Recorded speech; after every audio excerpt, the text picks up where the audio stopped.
Hello guys, welcome to our channel teachers creator. आज के session में नॉलेज एंड करिकुलम का यूनिट 2 करेंगे। यूनिट 2 कोशिश करेंगे कि पूरा का पूरा ही आज ही कंप्लीट हो जाए।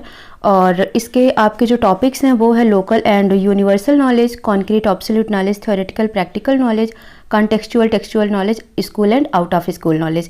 आफ्टर दैट सांख्या और वेदांता फिलासफी के कुछ क्वेश्चंस हैं, आइडियलिज्म, नेचुरलिज्म, प्रैग्मेटिज्म के क्वेश्चंस हैं, ठीक है, कल्चर एंड नॉलेज से हैं।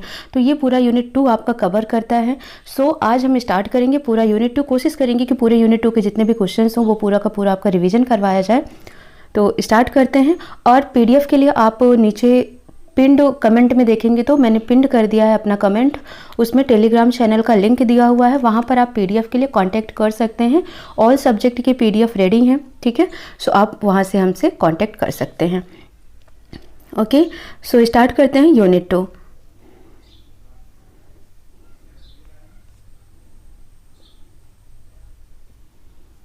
दिस इज यूनिट 1 जो कि हम लोग कर चुके हैं, ठीक है। अभी हमें करना है unit 2। Okay, now question number 1, according to Harter के according A dash is a group of concept that for a given search will be considered to be equivalent by searcher। Means कहा गया है कि इन 4 ऑप्शंस में से ऐसा कौन सा ऑप्शन ट्रू है जो कि क्या है, ग्रुप ऑफ कॉन्सेप्ट। जैसे कि आपने कोई टॉपिक सर्च किया और आपको जो रिजल्ट मिला आप उससे सेटिस्फाइड हैं, ठीक है। तो जो आप चाहते थे वो आपको सर्चिंग करने पे जो मिल जा रहा है वही पूछा जा रहा है कि उसे क्या कहा जाता है, knowledge, facet, both A and B या नन। तो उसे क्या कहा जाता है, फैसेट कहा जाता है। So option B is the right answer for this question. Now question number 2, little face और एनालिटिक की synthetic is meaning of. Little face किसे कहा जाता है या analytic synthetic is meaning of, किसकी मीनिंग है ये, ठीक है। नॉलेज की, कैरिकुलम की, सिलेबस की या फैसेट की। तो ये किसकी मीनिंग है, फैसेट की मीनिंग है। फैसेट को ही लिटिल फेस के नाम से जाना जाता है, ठीक है। और इसको ही आप एनालिटिक और सिंथेटिक भी कह सकते हैं, बिकॉज ये क्या करता है, इसमें 2 प्रोसेस इन्वॉल्व होते हैं। एनालिसिस का मतलब होता है ब्रेक करना, ठीक है। तो जो टॉपिक्स होते हैं कुछ, उनको छोटे छोटे पार्ट्स में ब्रेक कर देना, उसके बाद उसको समझना, अंडरस्टैंड करना। जब आप पूरे टॉपिक्स को अच्छे से समझ जाते हैं फिर उसको कंक्लूड करके आप फिर समराइज करते हैं, तो जब आप उसे कंबाइन करते हैं तो वही क्या कहलाता है, सिंथेटिक। तो एनालिटिक का मतलब हो गया ब्रेक डाउन और सिंथेटिक का मतलब होता है कंबाइंड, ठीक है। So option number D right for question number 2। Now question number 3 है आपका, dash knowledge generally refers to knowledge system embedded in the cultural tradition of regional, indigenous और लोकल कम्युनिटीज। क्वेश्चन आपसे पूछा गया है कि ऐसी नॉलेज कौन सी होती है जो कि किसी कम्युनिटीज़ में, कौन सी कम्युनिटीज़, लोकल कम्युनिटीज़ में या रीजनल में, इंडिजीनियस में, ठीक है। तो वहाँ पर जो नॉलेज यूज की जाती है वो कौन सी नॉलेज है, प्रैक्टिकल, कॉन्टेक्चुअल, लोकल या यूनिवर्सल नॉलेज। तो आपका आंसर क्या जाएगा यहाँ पर, आपका आंसर होगा लोकल नॉलेज। यहाँ पर लोकल कम्युनिटीज से आ रहा है तो आप यहाँ से भी समझ सकते हैं, ठीक है। अब यहाँ पर आपको कुछ पॉइंट्स मिलेंगे कि कॉमन नॉलेज क्या होता है, शेयर्ड नॉलेज क्या होता है, स्पेशलाइज्ड नॉलेज क्या होता है, ठीक है। तो आप समझ लें पहले कॉमन नॉलेज। कॉमन नॉलेज का मतलब होता है कि जैसे कि held by most people in a community. जैसे कि कम्युनिटी में कुछ चीज़ें स्प्रेड होती हैं, उसको सभी को पता होता है कि जैसे खाना कैसे बनाना है, दाल कैसे पकानी है, चावल कैसे पकाना है। तो ये क्या होता है, एक बेसिक स्टेप्स होता है, तो ये सबको ही पता होता है, तो ये कॉमन नॉलेज के अंदर आ जाता है। शेयर्ड नॉलेज क्या होता है, जिसमें कम्युनिटी मेंबर्स एक दूसरे से अपनी नॉलेज को शेयर करते हैं, ठीक है। सबको ही नहीं पता होता है बट कम्युनिटी मेंबर्स क्या करते हैं, एक दूसरे से अपनी नॉलेज शेयर करते हैं लिवलीहुड के लिए, बेसिकली आप कह सकते हैं, ठीक है। जैसे कि किसी को कुछ चीज़ नहीं पता है तो वो जाके पूछ लेता है कि हाँ ये कैसे करना है, तो वही हो जाता है आपका शेयर्ड नॉलेज। स्पेशलाइज्ड नॉलेज क्या होता है, जैसे कुछ पर्सन्स क्या करते हैं, पर्टिकुलर ट्रेनिंग लेते हैं किसी चीज़ का, ठीक है। तो वो ट्रेनिंग ले रहे हैं या अप्रेंटिसशिप कर रहे हैं, तो जो वो ट्रेनिंग और अप्रेंटिसशिप से उस नॉलेज को गेन कर रहे हैं वो क्या कहलाएगा, स्पेशलाइज्ड नॉलेज, ठीक है। जैसे किसी को ब्लैक स्मिथ बनना है, हीलर बनना है, ठीक है, या मिडवाइफ्स बनना है, तो इसके लिए क्या होता है, एक पर्टिकुलर ट्रेनिंग दी जाती है या अप्रेंटिसशिप कराई जाती है। तो इस टाइप की जो नॉलेज होती है वो क्या होती है, स्पेशलाइज्ड नॉलेज। तो तीनों आपको समझ आ गया, कॉमन, शेयर्ड और specialised knowledge. Now question number 4 हम पढ़ते हैं। Knowledge dash knowledge is helped by a few people who might have had special training or an apprenticeship. Practical knowledge, shared knowledge, specialized knowledge, universal knowledge. तो हमने क्या बोला आपसे कि special training की बात आ गई या अप्रेंटिसशिप की बात आ गई, जो कि स्पेशल ट्रेनिंग और अप्रेंटिसशिप से गेन कर रहा है तो वो नॉलेज क्या हो जाएगी, स्पेशलाइज्ड नॉलेज हो जाएगी। शेयर्ड मैंने आपको बता दिया कि कम्युनिटी मेंबर एक दूसरे से शेयर करके लेते हैं, ठीक है। प्रैक्टिकल नॉलेज जो हमें एक्सपीरियंस से आती है, और यूनिवर्सल नॉलेज जो कि आपको पता है कि कैसा होता है, लॉजिकल होता है, मीन्स वो एकदम ट्रुथ होता है, ठीक है। जैसे कि सन अगर ईस्ट से निकल रहा है तो वो ईस्ट से ही निकल रहा है, ये यूनिवर्सल नॉलेज है, ठीक है। तो यूनिवर्सल नॉलेज जो हमें अवेयर करवाए, ठीक है, कि इंसान क्यों एग्जिस्ट करता है, ठीक है, एग्जिस्टेंस ऑफ ह्यूमन के बारे में अवेयर कराए, वो होता है आपका universal knowledge. Now question number 5 है आपका, knowledge exist regardless of whether the individual is aware of that fact और नॉट, ठीक है, डैश करके पूछा गया है। Knowledge exist regardless of whether the individual is aware of that fact और नॉट। ऐसी कौन सी नॉलेज है जिसमें ये चेक करते हैं कि कोई इंडिविजुअल वो फैक्ट से अवेयर है या नहीं है। Common knowledge, specialised, universal, local. तो हमने आपसे इन तीनों को डिस्कस कर लिया। यूनिवर्सल नॉलेज भी मैंने क्या बोला, जो फैक्ट पर बेस्ड होता है ना, जैसे सन ईस्ट से निकल रहा है तो ईस्ट से निकल रहा है, ये फैक्ट है। तो फैक्ट पर जो डिपेंड होता है, फैक्ट पर से जो अवेयर होता है, वो होता है universal knowledge. Then option C is the right answer. Question number 6 है आपका, objective of universal knowledge is या आर, ठीक है। यूनिवर्सल नॉलेज के ऑब्जेक्टिव्स क्या होते हैं, to raise awareness of meaning of existence of human. तो अभी मैंने आपको डिस्कस किया था, ह्यूमन एग्जिस्टेंस की मीनिंग के समझने के लिए, अवेयर होने के लिए यूनिवर्सल नॉलेज जरूरी होता है। Help man to exist knowing in the reality, reality को जानने के लिए और अपनी डेस्टिनी को जानने के लिए, ठीक है। तो इन तीनों के लिए तो all of the above right answer हो जाएगा। क्वेश्चन नंबर 7 है, dash is related to bare fact which from data it can be quantitative and qualitative both, ठीक है। अब देखो यहाँ पर बात की गई है, अगर हम नॉलेज की बात करते हैं, ऑप्शन है आपका इन्फॉर्मेशन, नॉलेज, विजडम या ऑल ऑफ दिस। तो जो नॉलेज होता है ना, अगर आप देखेंगे तो ये कहीं ना कहीं ये तीनों टर्म इन्फॉर्मेशन, नॉलेज और विजडम एक दूसरे से इंटर रिलेटेड होते हैं, ठीक है। तो इन्फॉर्मेशन क्या होता है, एक तरीके से आपको पता है कि इन्फॉर्मेशन एक फैक्ट डेटा होता है ना, डेटा होता है ये। तो डेटा आपका क्वालिटेटिव भी हो सकता है, क्वांटिटेटिव भी हो सकता है, बोथ भी हो सकता है। तो ऑप्शन क्या जाएगा आपका, information is the right answer for this question, ठीक है। तो 7th आपका क्लियर हो गया, information is the right answer because it related to fair fact, ठीक है। नाउ क्वेश्चन नंबर 8 है आपका, dash is the outcome of the process of realisation of reality related to life, universe and relationship between the two. तो जहां पर outcome की बात हो जाए, क्या है ये, आउटकम है किसका, प्रोसेस का, किस प्रोसेस का, realisation of reality related to life, universe, ठीक है, कि आपको अपनी लाइफ और इस यूनिवर्स की जो रियलिटी है आप उसको रियलाइज कर चुके हैं, ठीक है। और इन दोनों के बीच में ये जो लाइफ है और जो यूनिवर्स है, इनके बीच में रिलेशनशिप भी है। तो जब आपको ये सारी चीज़ें रियलाइज हो जाती हैं तो इसका मतलब आपको क्या हो गया है, विजडम।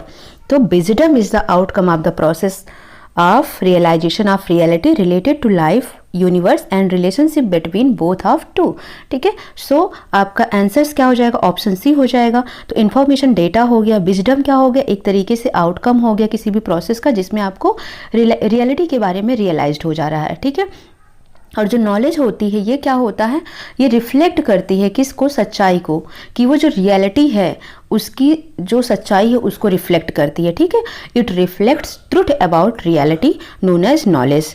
नाउ क्वेश्चन नंबर 9 है आपका, dash knowledge contained in the Vedas or word scriptures and conveyed to man by an external and more powerful agent like God or superpower। तो जब भी आपसे बात होती है, यहाँ पर एक टॉपिक आपका छूट गया है, सोर्सेस ऑफ नॉलेज की अगर हम बात कर लेते हैं तो डिस्कस कर देती हूँ पहले।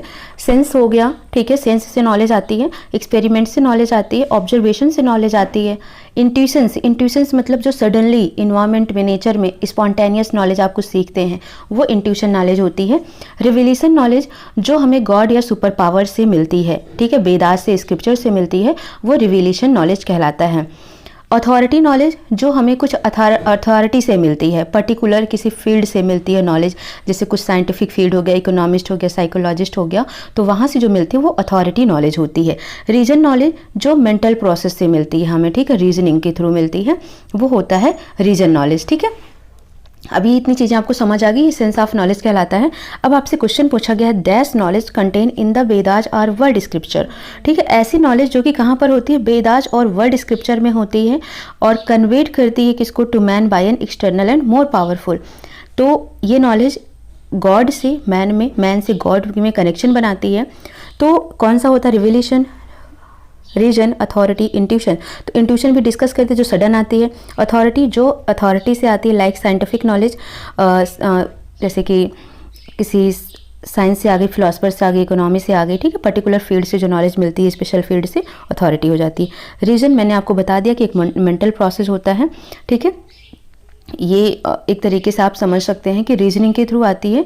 सो रिविलेशन नॉलेज जो होती है ये होता है इसका करेक्ट ऑप्शन, बिकॉज यहाँ पर ये वेदाज और वर्ड से हमको नॉलेज गेन करने को मिलता है। Question number 10, the unity.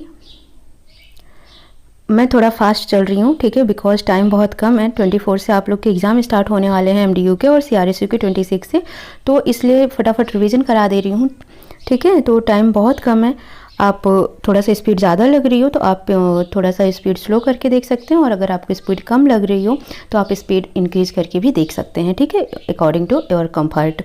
Now question number 10, the unity of diverse aspect according to Marx is. ठीक है, मार्क्स ने कहा है कि the unity of diverse aspect किसको कहा है, कॉन्क्रीट नॉलेज को, एब्सोल्यूट नॉलेज को, बोथ ए एंड बी को, या नन को।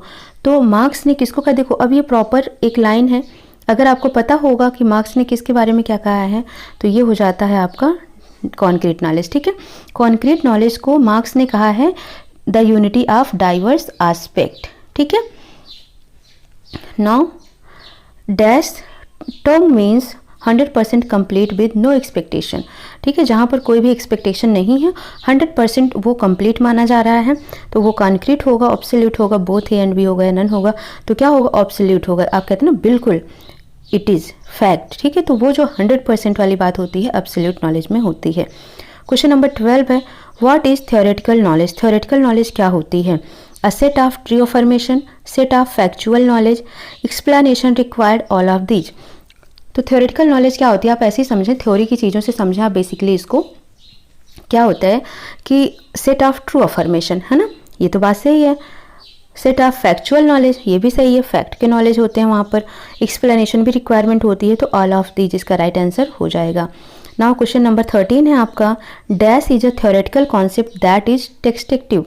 ठीक है, कह रहा है ऐसा कौन सा थ्योरेटिकल कॉन्सेप्ट है जो टेक्सटेटिव होता है। तो इसके लिए आपको सबसे पहले क्या समझना है, देखो यहाँ पर जब हम थ्योरेटिकल नॉलेज को क्लासीफाइड करेंगे तो टोटल 4 टाइप्स आपको पढ़ने होते हैं, theoretical description, theoretical definition, theoretical hypothesis और थ्योरी। ठीक है, तो जब इन चारों के प्रॉपर कॉन्सेप्ट आपको पता होना चाहिए। जब भी हाइपोथेसिस की बात कर रहा है, ठीक है, means theoretical concept that is tentative, किसका है, जो टेक्सटेटिव है उसके थ्योरेटिकल कॉन्सेप्ट की बात कर रहा है, तो वो कहलाता है theoretical hypothesis.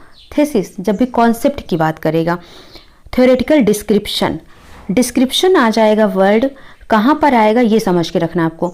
Specific statement based on the theory, कोई भी थ्योरी दी हुई है तो उसका स्पेसिफिक स्टेटमेंट क्या होता है, डिस्क्राइब। देखो क्वेश्चन 2 तरीके का आता है, या तो आपको बोला जाता है डिस्क्राइब इट, या आपको बोला जाता है डिफाइन इट। तो डिफाइन इट का मतलब सबका अपना अपना व्यू होता है, उस क्वेश्चन के अकॉर्डिंग कई सारे होते हैं, आप उसको आंसर्स डिफाइन कर सकते हैं।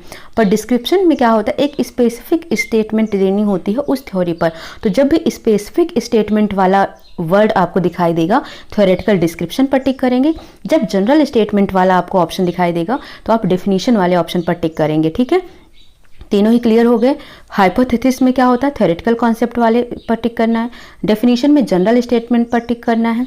जनरल स्टेटमेंट का मतलब हो गया, जैसे कि अगर हम केमिस्ट्री में एसिड की बात करते हैं, ठीक है, तो कुछ बच्चे ने पर्टिकुलरली बता दिया कि एसिड क्या होता है जो ब्लू लिटमस को रेड में कन्वर्ट करता है। कुछ बच्चे ने इसको डिफाइन किया कि एसिड वो है जो प्रोटॉन को डिनोट करता है। कुछ बच्चे ने इसको बता दिया एसिड को कि जो टेस्ट में कैसा होता है, सोर होता है, खट्टा होता है। ठीक है, तो ऐसे ये जनरल स्टेटमेंट हो गई। स्पेसिफिक स्टेटमेंट में वाटर मॉलिक्यूल्स में दो ही एटम होते हैं, कौन कौन से? H2O आप लिखते हो ना वाटर को, हाइड्रोजन और ऑक्सीजन, तो इसमें आप कुछ और नहीं ऐड कर सकते, ये स्पेसिफिक हो गया। तो जो स्पेसिफिक होता है वो थ्योरेटिकल डिस्क्रिप्शन कहलाता है। आई होप आपको ये क्लियर हो गया होगा। तो यहाँ पर क्या पूछा गया? Is a theoretical concept that is tentative. अब यहाँ पर थ्योरेटिकल कॉन्सेप्ट की बात कर दिया गया, तो आप क्या करेंगे? डायरेक्ट ही ए ऑप्शन को टिक कर देंगे, थ्योरेटिकल हाइपोथेसिस। ना क्वेश्चन नंबर 14 है आपका, dash is a specific statement based on a theory. Specific statement आ गया, कुछ पढ़ना है? नहीं पढ़ना है, डायरेक्ट आप क्या करेंगे? थ्योरेटिकल डिस्क्रिप्शन पे आप आंसर्स कर देंगे। Dash is a general statement, general statement आ गया, तो आप किस पर आंसर करेंगे? थ्योरेटिकल डिफिनीशन पर आंसर कर देंगे, ठीक है।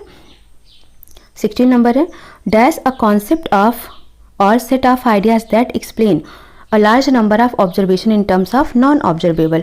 क्या होता है? अ कॉन्सेप्ट है या सेट ऑफ आइडियाज है, ठीक है, that explain a large number of observation, जो कि क्या करता है? एक्सप्लेन कर रहा है लार्ज नंबर ऑफ ऑब्जर्वेशन को, तो ये होता है थ्योरी।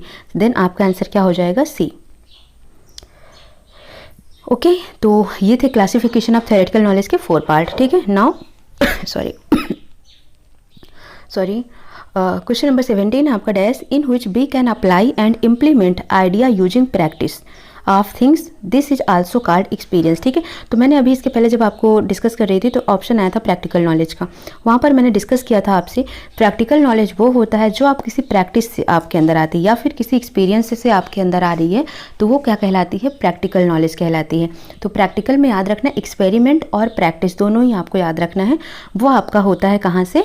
प्रैक्टिकल नॉलेज से। और जब लिखा होगा फ्रॉम बुक्स या किसी इंस्टीट्यूशन से, किसी ऑर्गेनाइजेशन से आपको मिल रही है वो नॉलेज, तो वो थ्योरेटिकल नॉलेज हो जाती है। So option number A is the right answer. Importance of practical knowledge is, ठीक है, प्रैक्टिकल नॉलेज के क्या क्या इंपॉर्टेंस है एजुकेशन के फील्ड में? तो बहुत सारे इंपॉर्टेंस हैं, जैसे कि टीम वर्क को मोटिवेट करता है ये, ठीक है, बहुत ही इंटरेस्टिंग और इजी हो जाता है। कोई भी चीज़ आप करके एक्सपेरिमेंट करके सीख रहे हैं ना, तो बहुत ही इंटरेस्टिंग होता है वो, ठीक है। और जो ये आप गेन करते हैं ये आपके माइंड में हमेशा के लिए रह जाता है, ये नॉलेज रिटेन रह जाती है आपके माइंड में।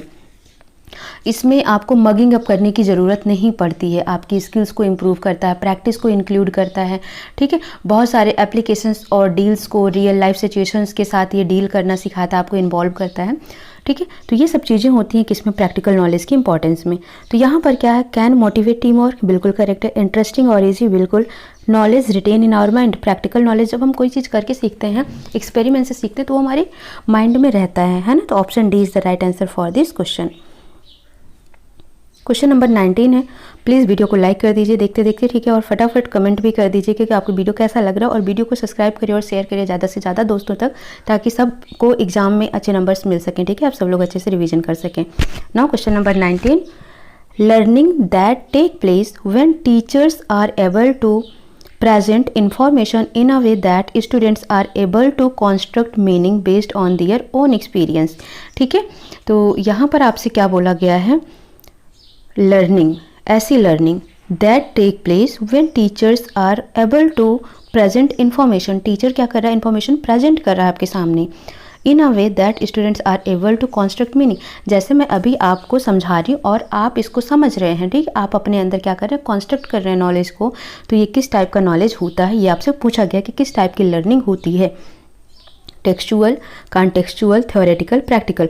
तो प्रैक्टिकल आपको पता चल गया जो एक्सपीरियंस आता है, थ्योरेटिकल जो बुकिस होता है, कॉन्टेक्सचुअल की बात हो रही है यहाँ पर, ठीक है, जो कॉन्स्ट्रक्ट कर रहा है नॉलेज, स्टूडेंट क्या कर रहा है? टीचर को सुनकर कॉन्स्ट्रक्ट कर रहा है, तो ये क्या हो गया? कॉन्टेक्सचुअल नॉलेज हो गया। टेक्सचुअल का मतलब हो गया यहाँ पर बुकिस नॉलेज, जो हमको कहाँ से मिलती है? बुक से मिलती है, वो नॉलेज कहलाती है बुकिस नॉलेज, या एक तरीके से हम कह सकते हैं उसको टेक्सचुअल लर्निंग कह सकते हैं। नाउ क्वेश्चन नंबर 20 है, dash merits of contextual learning is, या आर, ठीक है, कौन सी ऐसी मेरिट्स है जो कंटेक्सचुअल लर्निंग की है? Increase one's effort which result in more ability, ठीक है, एक किसी के इफर्ट्स को इंक्रीज करता है जिससे रिजल्ट अच्छा मिलता है। Accepting challenges to find solutions, बिल्कुल एक्सेप्ट करता है चैलेंज को कि वो उसी सोल्यूशंस को फाइंड कर सके। To develop an authentic task to assess performance, बिल्कुल। Then option D is the right answer, all are correct. Question number 21 है, dash knowledge which we get from reading a text, जो हमें किसी भी book को पढ़ के, टेक्स्ट को पढ़ के मिल रहा है, वो क्या होता है? टेक्सचुअल नॉलेज होता है। Now question number 22, dash the power of expression in a language is a matter of skill rather than of knowledge. ठीक है, the power of expression in a language, language में जो हमारा एक्सप्रेशन होता है is a matter of skill, ये skill की वजह से आता है, हमें किसी नॉलेज की वजह से नहीं आता है। ये चीज़ किसने कही है, ये बात किसने कही है, स्टेटमेंट किसने कही है? प्रोफेसर कैपमैन ने, थॉमसन एंड वेट ओपाइन ने, प्रोफेसर A.W. फ्रिस्बी ने, या किसी ने भी नहीं, नन। ठीक है, तो ऑप्शन आपका क्या जाएगा इस पे? Thomson and Wait opine. तो इस तरीके के जो क्वेश्चंस होते हैं वो डायरेक्टली आपको पढ़ना होगा। So option B is the right answer for this question. Now question number 23 है, the child receive the first experience of informal education. जो बच्चा है वो अपना इनफॉर्मल मतलब जो लीगली नहीं होता है, एक तरीके से आप कह सकते हैं कि किसी एक रूल रेगुलेशन से नहीं होता है वो होता है इनफॉर्मल। तो इनफॉर्मल एजुकेशन का फर्स्ट एक्सपीरियंस बच्चा कहाँ से सीखता है? फैमिली से, स्कूल से, बोथ या नन। तो क्या हो जाएगा? फैमिली इसका राइट आंसर हो जाएगा। Sorry, A is the right answer. Dash is a miniature of society, society का मिनिएचर किसे कहा जाता है? स्कूल को कहा जाता है। So B is the right answer. 25 dash and dash are both agencies of education. कौन कौन सी इसमें एजेंसी हैं? एजुकेशन की दो एजेंसियां हैं। ठीक है, स्कूल और होम, स्कूल और सोसाइटी, सोसाइटी और कल्चर, ऑल ऑफ दीज। तो अगर हम बात करते हैं एजेंसीज की एजुकेशन की, तो दो हैं, स्कूल एंड सोसाइटी, ये दोनों एजेंसीज हैं। ठीक है, the important function of school, school के फंक्शंस क्या क्या होते हैं? तो देखो, जो फंक्शंस की बात की जाए, जैसे सोशलाइजेशन करना, बच्चे का सोशलाइजेशन करना, मॉडिफिकेशन उसके बिहेवियर में करना, ठीक है, अ सेंटर ऑफ कम्युनिटी लाइफ करना, हेल्प इन उसके physical development, moral development, intellectual development में हेल्प करना। ठीक है, फिलो फीलिंग, क्लासमेट में जैसे होते हैं या फिर ऐसे, ठीक है, फीलिंग भी उनके अंदर ले आना, ताकि उनके अंदर क्या हो? ब्रदरहुड का की इमोशंस आएँ, भाव आएँ। ठीक है, ताकि वो एक दूसरे की हेल्प करें, सिंपैथी दिखाएं। Preservation of tradition and convention, तो ये सब चीज़ें होती हैं कि वो अपने ट्रेडिशन और कन्वेंशन को प्रिजर्व कर सकें। तो ये सब चीज़ें होते हैं फंक्शंस जो कि एक स्कूल का होना चाहिए। तो यहाँ पर ऑप्शन है आपके पास सोशलाइजेशन, बिल्कुल correct. Agency of moral development, बिल्कुल correct. Inculcation of fellow feeling, तो ये चारों ही सही है। तो option D is the right answer for question number 26। School is originated from dash word which means school which means leisure. ठीक है, जो स्कूल है ये कौन सा वर्ड है? कहाँ से स्कूल ओरिजिनेट हुआ है? लैटिन से, ग्रीक से, इंग्लिश से या नन से? तो कहाँ से ओरिजिनेट हुआ है? तो आपका आंसर क्या जाएगा? ऑप्शन नंबर बी, ग्रीक से। ठीक है, नाउ क्वेश्चन नंबर 28 है आपका, the school may be regarded as a social invention to serve society for the specialised teaching of young.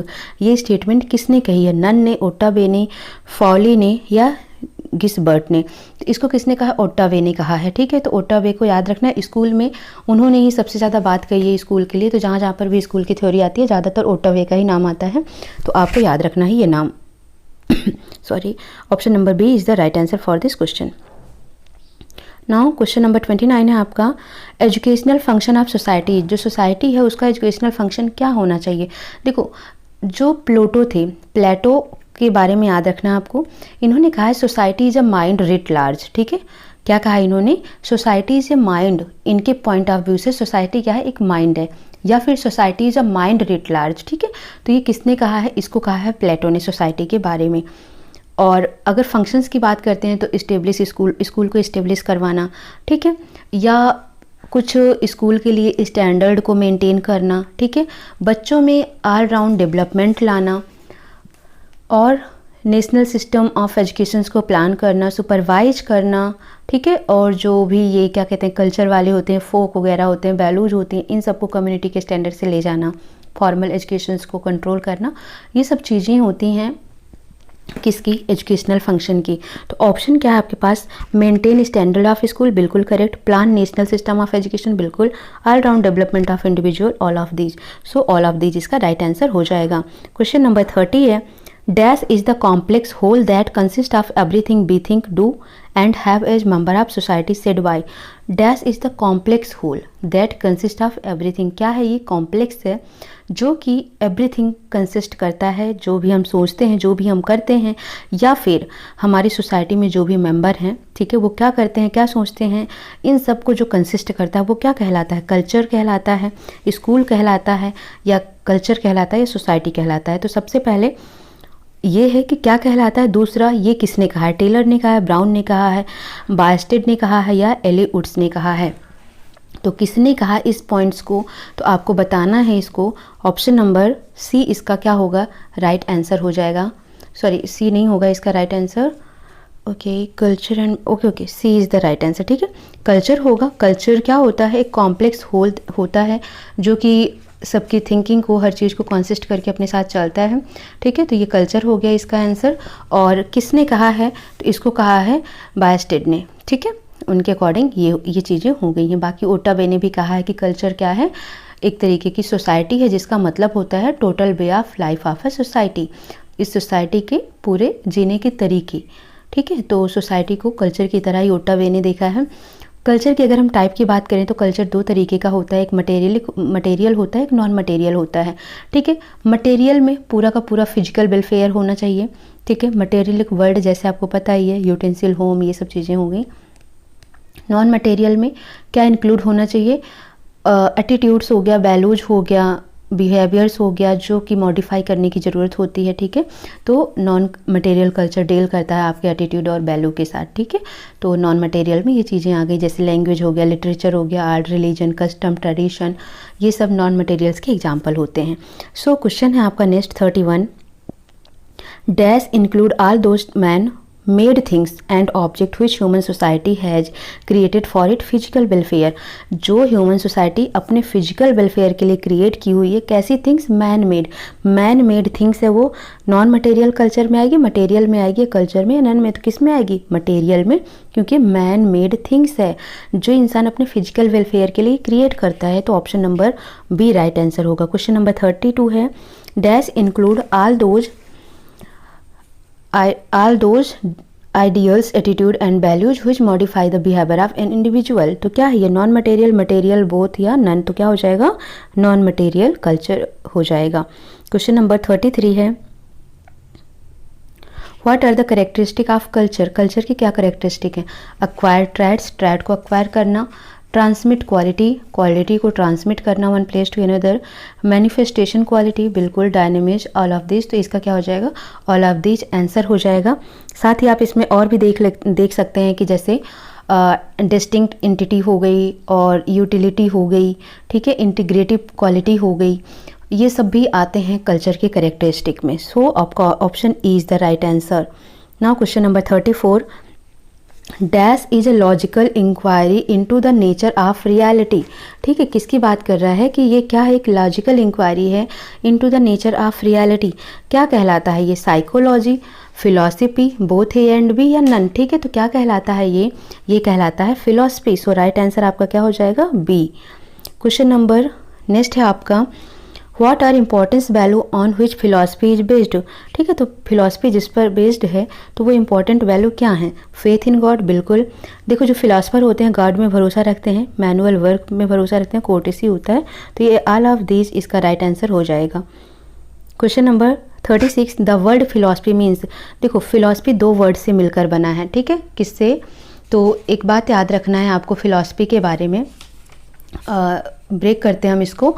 Philosophy जो है कहाँ से आया, पहले ये आपको पता होना चाहिए, ग्रीक वर्ड से आया। देखो इसमें दो ही चीज़ें हैं, पूरे के पूरे नॉलेज एंड करिकुलम में मैंने अभी तक जो देखा है उसमें दो ही हैं, एक है आपका ग्रीक और एक लैटिन। हर जगह ग्रीक और लैटिन है। ठीक है, तो आपको ये कन्फ्यूजन नहीं होना है, बहुत अच्छे से ध्यान देना है कि कौन ग्रीक है और कौन लैटिन है। ठीक है, तो ये ग्रीक वर्ड से आया फिलॉसफी। दो वर्ड्स हैं इसके, एक है फिलियो। ठीक है, क्या है, फिलियो, आ सकता है आपको क्वेश्चन में ये भी, तो याद रखना फिलियो का मतलब क्या होता है, लव, और दूसरा है सोफिया। सोफिया का मतलब क्या होता है, विजडम। तो दोनों ही पॉइंट आपको याद रखना है। ठीक है, फिलियो का मतलब लव, सोफिया का मतलब विजडम। ठीक है, यानी कि love of wisdom, lover of wisdom's को क्या कहा जाता है, फिलोसफर कहा जाता है, और लव ऑफ विजडम को क्या कहा जाता है, फिलॉसफी कहा जाता है। आई होप आपको ये बातें क्लियर हो गई होंगी। सो अब आपको क्या करना है, ऑप्शन देखना है, लव ऑफ विजडम या way of life. Way of life ये भी राइट आंसर है। ठीक है, search for knowledge and wisdom, तो ये बोथ इसके राइट आंसर है, C is the right answer. Now question number 37 है, व्हाट आर द स्कोप और ब्रांचेज ऑफ फिलॉसफी। तो फिलॉसफी की क्या ब्रांचेज होती हैं। ठीक है, तो फिलॉसफी की बहुत सारी स्कोप्स हैं, जैसे मेटाफिजिक्स है, इपिस्टेमोलॉजी है, एक्सियोलॉजी है, ठीक है। तो ये इसके टोटल तीनों ही ऑप्शन राइट है, ऑल ऑफ दीज। जो मेटाफिजिक्स होता है वो डील करता है नेचर ऑफ रियलिटी के साथ, ठीक है, कि जो प्रॉब्लम आ रही है किस में समझने में, किसके समझने में, नेचर ऑफ रियलिटी को, तो वो मेटाफिजिक्स में आता है। ये आल्सो 5 पार्ट में डिवाइड होती है, ontology, cosmology, cosmogony, statology, philosophy of self, तो ये सब किस में आता है, मेटाफिजिक्स में ही आता है। इपिस्टेमोलॉजी सेकंड है, इसमें क्या करते हैं, थ्योरी ऑफ नॉलेज, ठीक है, जो हम किससे डील करते हैं, dealing with problem of knowledge. तो इपिस्टेमोलॉजी वर्ड कहीं पर भी आ जाए, नॉलेज वाला ही आपको टिक करना है। और इसके भी टाइप्स हैं, जैसे इथिक्स हो गया, लॉजिक हो गया, एस्थेटिक्स हो गया, तो ये सब आता है इपिस्टेमोलॉजी में। एक्सियोलॉजी, जिसमें हम डील करते हैं प्रॉब्लम से, किससे, वैल्यू इन लाइफ, ठीक है, theory related to values of life, तो वो डील करते हैं एक्सियोलॉजी से। क्लियर हो गया। तो एक्सियोलॉजी में होता है आपका जैसे स्पेक्टिज्म है, अफर्मेशन है, एग्नोस्टिज्म है, तो ये सब आता है किसमें, एक्सियोलॉजी में। आई होप आपको ये क्लियर हो गया होगा। तो ऑप्शन डी इसका राइट आंसर हो जाएगा।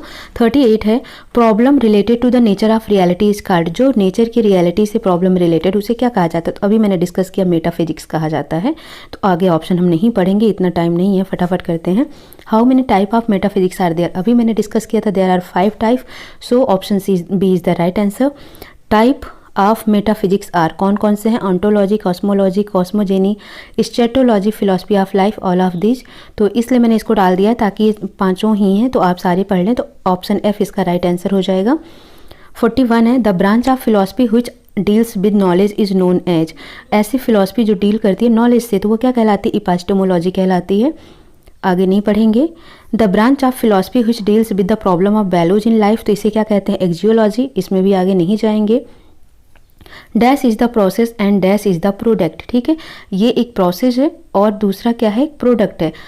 ऑप्शन है आपके पास, education is a process, philosophy is the product, philosophy is the process, education is the product, both A and B. तो क्या होता है, एजुकेशन प्रोसेस होता है, जबकि फिलॉसफी क्या होती है, प्रोडक्ट होती है। तो राइट आंसर आपका क्या हो जाएगा, ए, ठीक है।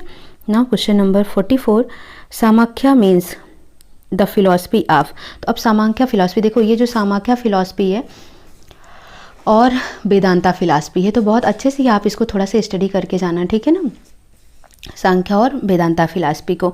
तो सांख्या फिलॉसफी किसने दिया ये आपको पता होना चाहिए, जो सेज कपिल थे, कपिल नाम आएगा। तो कपिल ने पंचसूत्र में ही, ठीक है, किसके ऑथर हैं वो, सामाख्या पंचसूत्र के ऑथर हैं, ये भी याद रखना है, कपिल सेज, ठीक है। इन्होंने ही सामाख्या फिलॉसफी को दिया है। इन्होंने बताया है कि जो सामाख्या फिलॉसफी है इसके 2 तरीके हैं, एक फर्स्ट एज नॉलेज एज, ठीक है। तो सामाख्या कहाँ से लिया गया है, सांख्या वर्ड से लिया गया है, जिसका मतलब क्या होता है, राइट नॉलेज। राइट नॉलेज का मतलब ट्रू नॉलेज से नहीं है, राइट नॉलेज का मतलब होता है जो डिवाइन नॉलेज है, ठीक है। डिवाइन नॉलेज का मतलब होता है जो हमें गॉड स्पिरिचुअल नॉलेज से मिल रही है, वो होता है डिवाइन नॉलेज, ठीक है। और इसमें मेन जो फोकस किया गया है पुरुष और प्रकृति का, तो ये वर्ड आ जाए पुरुष और प्रकृति, तो आपको समझना है सांख्या फिलॉसफी को, ठीक है। इसीलिए इसको ज्ञान मार्ग भी कहा जाता है, क्या कहा जाता है, पाथ और नॉलेज, ज्ञान मार्ग कहा जाता है किसको, सांख्या को। तो ऑप्शन है आपके पास, Samkhya means the philosophy of right knowledge, divine knowledge, false knowledge, both A and B, तो ऑप्शन डी हो जाएगा, ठीक है। क्वेश्चन नंबर 45 है, the philosophical thinking is in a philosopher is, जो फिलोसफिकल थिंकिंग है इन अ फिलोसफर इज, ठीक है, वो कैसी होती है, लिमिटेड होती है, परमानेंट होती है, इवॉल्विंग होती है। तो जो फिलोसफर होते हैं बहुत कुछ सीखते हैं, ठीक है, तो इवॉल्विंग होती है, बहुत कुछ सोचते हैं, उनकी थिंकिंग बहुत ही ब्रॉड होती है, तो इवॉल्विंग इसका राइट आंसर हो जाएगा। क्वेश्चन नंबर 46 है, which philosophy believes in the duality of existence, प्रकृति एंड सोल। देखो प्रकृति और पुरुष मैंने अभी बात की थी ना, तो पुरुष और प्रकृति जहाँ पर भी आ जाए दोनों को ही समझना है, ये किससे रिलेटेड है, दोनों ही सांख्या फिलॉसफी से ही रिलेटेड हैं। तो आपका आंसर क्या हो जाएगा, option number A right answer हो जाएगा, Samkhya. Samkhya philosophy was propounded by Kapil sage, ठीक है। Who raise the slogan back to nature, back to nature की बात हो रही है, एग्जिस्टेंस, नेचुरलिज्म, आइडियलिज्म, नन, तो इसका क्या हो जाएगा, बैक टू नेचर। नेचर का आगे क्लियर हो रहा है, नेचुरलिज्म में ही कहा है ये स्लोगन, ठीक है। और दूसरा, मटेरियल से रिलेटेड कोई भी वर्ड आ जाए तो वो भी क्या होगा, हमेशा नेचुरलिज्म में ही आएगा, ठीक है। नेक्स्ट है आपका the term progressive education related to. Progressive education किससे रिलेटेड है? प्रैग्मेटिज्म से, नेचुरलिज्म से, आइडियलिज्म से, एग्जिस्टेंशलिज्म में। तो ये किससे रिलेटेड है? प्रोग्रेसिव एजुकेशन प्रैग्मेटिज्म से, बिकॉज ये प्रैक्टिकल पर भरोसा रखते हैं। ठीक है, तो ये होता है आपका प्रैग्मेटिज्म, इसके लिए राइट आंसर हो जाएगा। क्वेश्चन नंबर 50 है let nature and experience be ever guide is declared dictum of. किसका है ये? प्रैग्मेटिज्म का, नेचुरलिज्म का। तो देखो यहाँ पर भी नेचर आ गया तो ऑप्शन आपका बी ही जाएगा। ठीक है, तो B is the right answer. Now next question है 51 which of the following characteristic is common to pragmatism, naturalism and existentialism। तीनों में कौन सा कैरेक्टरिस्टिक कॉमन है? emphasis on the individual, emphasis on value education, emphasis on physical environment, all of the above। तो physical environment पर तो ध्यान देता है नेचुरलिज्म, वैल्यू एजुकेशन, ठीक है, एजुकेशन पर, तो इंडिविजुअल पर सभी ध्यान देते हैं सबसे ज़्यादा। ठीक है, तो A option is the right answer. Question number 52 है dash arises out of the Upanishad and end of the Vedas. कौन सी फिलॉसफी है जो कि कहाँ से एराइज हुई? उपनिषद से और इंड हुई है वेदाज से, तो वो होती है वेदांता। नाम से ही क्लियर हो रहा है, वेदांता फिलॉसफी। ठीक है, तो ऑप्शन हो जाएगा बी राइट आंसर। अब वेदांता फिलॉसफी के 3 स्कूल हैं, ठीक है, जिसे आप सब स्कूल कहते हैं। अद्वैता वेदांता, विशिष्ट अद्वैता, ठीक है, और द्वैता। तो द्वैता हो गया, द्वैता, अद्वैता और विशिष्ट अद्वैत। ठीक है, तो ये 3 तरीके के हैं। इसमें आपको समझना है, देखो जो अद्वैत है वो किसने प्रपॉन्ड किया है, किसने दिया है? तो आदि शंकर में याद रखना है कि हिंदू फिलासफर है, आदि शंकरा नाम है, तो आदि शंकरा से अद्वैता याद रखना है। ठीक है, अद्वैता आदि, AD दोनों में ही है, आदि शंकरा, ऐसे आपको याद रखना है इसमें। ठीक है, ब्रह्मा को पूरी रियलिटी बताई गई कि Brahma is only reality, Brahma को ही फोकस किया गया है किसमें? अद्वैता, अनंत, अनंत है ना, अनंत ऐसे समझना है। आदि शंकरा, आदि तो अनंत है जो, तो ब्रह्मा, ब्रह्मा किस में आएंगे? अद्वैता वेदांता में। विशिष्ट, ठीक है, विशिष्ट वैथा, तो विशिष्ट अद्वैत जब होएगा तो रामानुज। ठीक है, विशिष्ट, विशिष्ट गुरु थे तो किस में? रामायण में देखते थे रामानुज, ऐसे याद रखना है आपको। ठीक है, यहाँ पर भी किसको कहा गया है? Jivatma is a part of Brahma. ठीक है, इसमें माया की बात की गई है। Maya is seen as the creative power of God. तो जब भी माया की बात आएगी वो आप किस में कहेंगे? विशिष्ट अद्वैता में कहेंगे। और किसने डिस्कवर किया? रामानुज ने इसको प्रपाउंडेड किया है। द्वैता की बात करें तो ये किसने प्रपाउंड किया है? द्वैता, माधवा। ठीक है, द्वैता आप बोलते हैं ना देवता, देवता क्या है हमारे? माधव, शिव। ठीक है, तो माधवा, तो माधवा देवता, ऐसे आपको याद रखने की, याद करने का तरीका बता रही हूँ, कोई ज़रूरी नहीं, आप किसी भी कॉन्सेप्ट से याद कर सकते हैं। यहाँ पर माया का कोई भी कॉन्सेप्ट नहीं है। ठीक है, इसमें किसको बताया गया है? इन्होंने आइडेंटिफाई किया है गॉड विद ब्रह्मा। ठीक है, गॉड को ब्रह्मा के साथ इन्होंने कंप्लीटली आइडेंटिफाई किया है और उसके बाद ये टर्न हुए हैं विष्णु और उनके इनकारनेशन कृष्णा में। ठीक है, तो द्वैता हो गया। तो अब यहाँ पर सब स्कूल की बात की गई, Advaita, Vishishtadvaita, Dvaita, all of this, तो all of this right answer हो जाएगा। Concept born out of script of Vedas, Puranas, Upanishad its inceptions was taken from very early time when man began to think. Pragmatism होगा इसका राइट आंसर, या आइडियलिज्म होगा, या existentialism होगा, या ऑल ऑफ दिस होगा। तो इसका राइट आंसर क्या हो जाएगा? आइडियलिज्म होगा। ठीक है, so B is the right answer, sorry. Next question है 55 dash give more importance to thoughts, feeling, ideas and values than to child and his activities. ठीक है, व्हाइल डेवलपिंग कैरिकुलम, कैरिकुलम जब डेवलप करते हैं तो कौन है इन चारों में से जो सबसे ज़्यादा थॉट और फीलिंग को देता है? Value, cognitive, idealist, psychologist. तो कौन होना चाहिए आपके अकॉर्डिंग? आइडियलिस्ट। ठीक है, तो ऑप्शन क्या हो जाएगा इसका? बी राइट आंसर हो जाएगा। नाउ नेक्स्ट क्वेश्चन 56 है आपका, 56 है आपका, what are the aim of idealism in education. जो आइडियलिज्म है उनका एम क्या है एजुकेशन के टर्म में पूछा गया है। ठीक है, कि क्या क्या उनके एम होने चाहिए? Self realisation, universal education, spiritual development, या ऑल ऑफ द अबव। तो आपको क्या लगता है? सेल्फ रियलाइजेशन तो होना चाहिए, यूनिवर्सल एजुकेशन, स्पिरिचुअल डेवलपमेंट। तो आइडियलिज्म वर्ड आना है किससे? आपको समझना है कि आइडियलिज्म, आदर्श, भगवान, आदर्श कौन था? आदर्श पुरुषोत्तम कौन थे? राम थे, है ना। तो भगवान से याद रखना idealism, spiritual, universal, self realisation. ठीक है, तो सेल्फ वर्ड ये किस में आएंगे? आइडियलिज्म में आएंगे। नाउ नेक्स्ट है question number 57 different methods of teaching have been advocated by different idealist, what are those. ठीक है, तो कौन कौन से मेथड हैं जो आइडियलिस्ट में आते हैं, क्वेश्चनिंग, डिस्कशन, इमिटेशन, लेक्चर या ऑल ऑफ दीज। तो ये भी क्या होते हैं, ये चारों इमिटेशन इसमें आते हैं, तो ये डी ऑप्शन इसका राइट आंसर हो जाएगा। What are the basic principle of idealism, idealism का बेसिक प्रिंसिपल क्या है, faith in spiritual value, unity in diversity, universal mind, real knowledge is perceived in mind, all of these. देखो तो सब चीज़ें क्या कह रही हैं, एक ही टाइप की बात कर रही हैं, तो E is the right answer for this question. ठीक है, तो समझ आ गया होगा आपको, इसमें सारी चीज़ें सही हैं आइडियलिज्म में। नेक्स्ट है आपका 59, dash revolt against the stereotype system of education, है ना। तो यहाँ पर पूछा गया dash revolt against the stereotype system of education. तो ऐसा कौन सा रिवोल्ट है जो कि किसके अगेंस्ट है स्टीरियोटाइप एजुकेशंस के, नेचुरलिज्म, आइडियलिज्म, एग्जिस्टेंशलिज्म या ऑल ऑफ दिस। ठीक है, तो ये पूछा गया है आपसे, तो आपका आंसर क्या होएगा, नेचुरलिज्म। ठीक है, स्टीरियोटाइप सिस्टम एजुकेशंस की ये बिल्कुल खिलाफ है, तो A is the right answer. Question number 60 है आपका, what are the forms of naturalism, naturalism के क्या फॉर्म है, फिजिकल, मैकेनिकल, बायोलॉजिकल। तो नेचुरल के ही तीनों फॉर्म है, फिजिकल नेचुरलिज्म भी है, मैकेनिकल भी है और बायोलॉजिकल भी है। ठीक है, तो ये सब इसके टाइप हो गए। आई होप आपको ये समझ आ गया होगा, तो D is the right answer for this question. Now 61 है आपका, dash naturalist believe that life is dynamic, ever changing and ever developing, biological, physical, mechanical, both A and B. ठीक है, तो कौन सोचता है इस तरीके की बातों को, बायोलॉजिकल, फिजिकल, मैकेनिकल। ठीक है, तो ये आपसे पूछा गया है।